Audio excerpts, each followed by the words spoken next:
Well, there was certainly no sense of panic on the part of the Patriots as they went in at halftime, but maybe there should have been because, Danny, I thought the one thing that was painfully obvious watching that first half was that the Patriots' offensive line could not block these guys. And Steve Spagnuolo, the defensive coordinator, came out and simply said, I am going to come after your quarterback. I'm not going to stop. I'm not afraid of your wide receivers. I'm not afraid of Randy Moss. And the attacking style was working. And, you go in halftime, you're still winning, but they're not used to going in with only 7 points. So you have to look at it and say, well, how can I help? Get help. There was times they were still going empty. There was times where they had 4 wide receivers in the game. And the other thing I thought that they did against San Diego in the AFC Championship game was go to the 2 tight ends or 3 tight ends and try to run the ball a little more, get a little more balance, and maybe take the Giants, defensive line, back a little bit where they're not just teeing off and going after Tom Brady. And that would change maybe the flow of the game for them. But,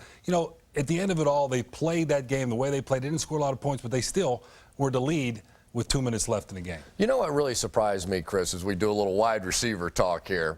Okay, they're playing Randy Moss in an outside technique. They're essentially inviting him to run some slants. Right. The Patriots didn't go there the whole game until the fourth quarter, and the game's on the line, and he catches about 3 balls inside, including the touchdown.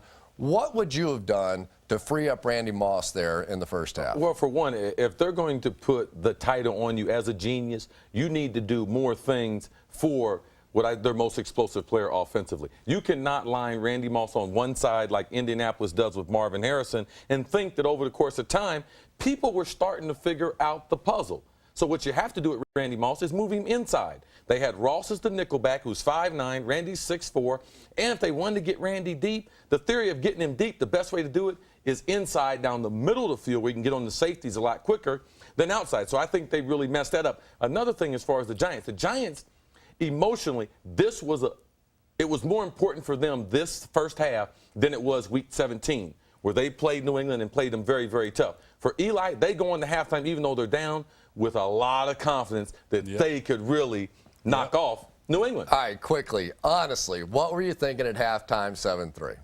I thought New England would come out and blow them out. I did too. I thought, that the Giants were lucky to be there. I thought it was going to be really close, and I knew Plaxico Burress had talked a lot of smack. I knew he was going to catch a touchdown to win it. No, he just didn't. I mean, that's what I thought. No wonder we're going off the air. Here we go. Well, as interesting as smart guy, Carter. The first half was, it was nothing compared to what we would see in the second half.